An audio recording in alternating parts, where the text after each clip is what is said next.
1997 වසරේදී අපේ සිංහල සිනමාවට වසර 50ක් සපිරුණා.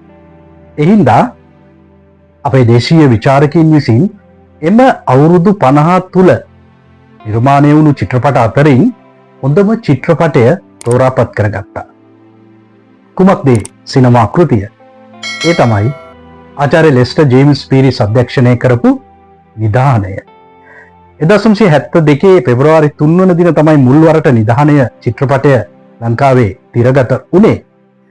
ඉතින් ජී.වී. සේනානායක කියන එක් කතුවරයාගේ කෙටි කතාවක් ඇසුරෙන් තමයි නිධානය සිනමාවට නැගෙන්නේ. මෙහිදී විශේෂයෙන්ම සඳහන් කළ යුතු කාරණාව තමයි තිස්ස අබේසේකරයන්ගේ අතිශූර ඒ විශිෂ්ට තිර පිටපත් රචනය. ඉමහත් ආලෝකයක් ගෙනාවා නිධානය සිනමා කෘතියට. ඒ වගේම ආචාර්ය ප්‍රේමසිරි කේමදාසයන්ගේ විශිෂ්ට සංගීතය දක්නට ලැබුණා. ඒ වගේම එම්.එස්. ආනන්දන් තමයි කැමරා අධ්‍යක්ෂණයෙන් දායක වුණේ. සංස්කරණයෙන් ග්ලැඩ්වින් ප්‍රනාන්දු, ආචාර්ය ලෙස්ටර් ජේම්ස් පීරිස් මේ අය එකතු වෙලා තමයි සංස්කරණ කටයුතු කරලා තින්නේ. ඉතින් නිෂ්පාදන දායකත්වය ප්‍රධානය කළේ මේ සිනමා කෘතියට සිනමා තියටර්ස් සමාගම. ඉතින් මේ චිත්‍රපටය ඇත්තටම තිරගත වූ මුල් අවදියේ එතරම් අපේ දේශීය විචාරකීන්ගේ අවධානයට ලක්ුන්නේ නැහැ. ඔවුන්ගේ විචාරයට හසු වුණේ නැහැ. කුමක් හෝ හේතුවක් මත. හැබැයි නිධානය සිනමා කෘතිය ආසියාවේ සිනමා උළෙලවල් වල ඒ වගේම ජාත්‍යන්තර සිනමා උළෙලවල් වල අනෙකුත් රටවල් වල පිළිගත හැකි ජාත්‍යන්තර සිනමා උළෙලවල් වල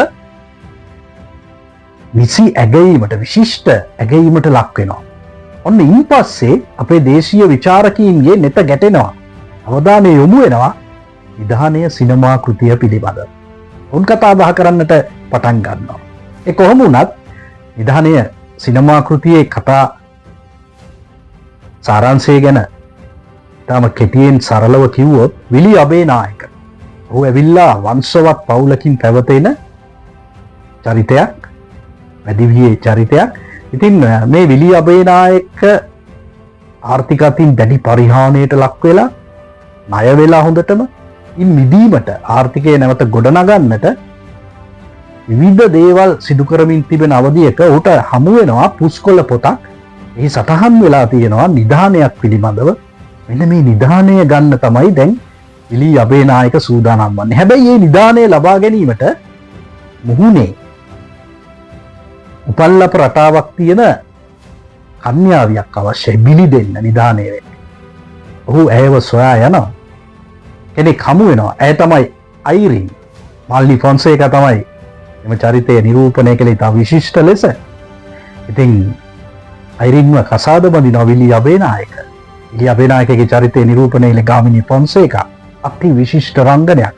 ලෝකේ ඕනෑම රංගන ශිල්පියෙක් සිනමාව තුළ ඉදිරිපත් කරපු විශිෂ්ට රංගනයන් අතර අනිවාර්යෙන්ම ගාමිණී ෆොන්සේකා, සිනමා සක්විති අපේ ගාමිණී ෆොන්සේකා මැතිතුමන්ගේ මේ නිධානයේ රංගනයක් තබන්නට පුළුවන්. කහා සමානව.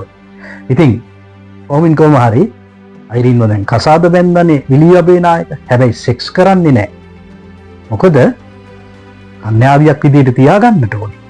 ඒ පිළිබඳව යම් යම් අවස්ථාවල අනුකම්පාවක්, ආදරයක් ඇති වෙනවා විලි අබේනායක තුල. නමුත් ඔහුගේ ඒ අරමුණ විටෙන් විට ඉස්මතු වෙනවා සිතට. අවසානයේ ඔහු ඒ අරමුණ කරා යනවා. තමන්ගේ බිරිඳ අයිරින්ව මරා දමනවා. හැබැයි නිධානය ලබා ගන්නට හැකියාව ලැබෙන්නේ නැහැ. පශ්චාත්තාප වෙනවා විලි අබේනායක මේ සිදුවීමත් එක්ක. මහා කලකිරීමකින් ඔහු අවසානයේ කුමක්ද කරගත්තේ? සිය දිවි නසා ගන්නවා. මේක තමයි කතා පුවත. ඉතින් විශිෂ්ට සිනමා කෘතියක්, සිනමාත්මක අතින් ඉහළම තලයක දේශීය සිංහල සිනමාව තුළ ලැබිය හැකි චිත්‍රපටයක්. 1972 අවුරුද්දේ වෙනිස් ජාත්‍යන්තර සිනමා උළෙලේදී, වෙනිස් ජාත්‍යන්තර සිනමා උළෙල කියන්නේ ලෝකේ විශිෂ්ටතම සිනමා උළෙලවල් 5 අතර ලැබිය හැකි තබන සිනමා උළෙලක්. ඉතින් එම සිනමා උළෙලේදී නිධානය සිනමා කෘතියට ලැබෙනවා විශිෂ්ට ඇගයීමක්, සිල්වර් ලයන් සම්මානය. ඒ වගේම විශේෂ ගෞරවනීය අවස්ථාවක් උදා වෙනවා නිදානේ සිනමා කෘතියට. ඒ තමයි ලෝක සිනමාවට සත සංවත්සරය සපිරීම නිමිත්තෙන් වසර 100ක් තුල නිර්මාණය කළ චිත්‍රපට අතර හොඳම චිත්‍රපට අතර නිදානයත් අන්තර්ගත කරනවා. ඒ වගේම ආසියාවේ ඕනෑම කාලයක නිර්මාණය වුණු චිත්‍රපට හොඳම චිත්‍රපට 10 අතරට නිදානය නම් කරනවා. බලන්න කොයිතරම් ගෞරවයක්ද අපේ රටට. හැබැයි කනගාටුදායක කාරණාවකුත් ඔය අතරේ තියෙනවා. ඒ තමයි නිදානයේ චිත්‍රපටයේ මුල් දල සේයාපට ලබා දෙනවා රාජ්‍ය චිත්‍රපට සංස්ථාවට. සිලෝන් තියටර් සමාගම විසින් සිනමා සමාගම බවට පරිවර්තනය වෙනවා. ඒ ගුණරත්නන් මහත්මයා එහි අධිපතිතුමා එතුමා මේ නිදානයේ සිනමා කෘතියේ වටිනාකම දැනගෙන එය බාර දෙනවා. දල සේයාපටේ බාර දෙනවා රාජ්‍ය චිත්‍රපට සංස්ථාවට. නමුත් රාජ්‍ය චිත්‍රපට සංස්ථාවට එය ආරක්ෂා කරගන්නට බැරි වෙනවා. විනාශ වෙනවා. ඔය වැනිස් ජාත්‍යන්තර සිනමා උළෙලට ඉදිරිපත් කරන්නට නිදානයේ සිනමා කෘතියේ පිටපතක් අවසානයේ සංවිධායකවරු සොයාගන්නේ ඉන්දියාවෙන්. ඉතාලිය සහ ඉන්දියාව අතර රාජ්‍ය තාන්ත්‍රික මැදිහත් වීමක් කරා දුෂ්කර ක්‍රියාවලියකින් පසුව බලන්න මේ තරම් වටිනා සිනමා නිර්මාණයක් ඒ දලසයාපට ආරක්ෂා කරගන්නට අපේ රටේ රාජ්‍ය චිත්‍රපට සංස්ථාවට බැරි වෙනවා. ඒක තමයි යථාර්ථය. කනගාටුදායක පුවත.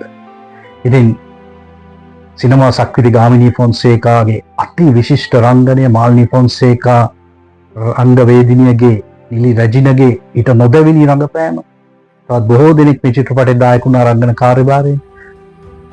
ඇත්තටම නිදානය කියන්නේ අපට, අපේ දේශීය සිංහල සිනමාවට, අපේ සිංහල සිනමා ප්‍රේක්ෂකයින්ට නිදානයක්ම තමයි.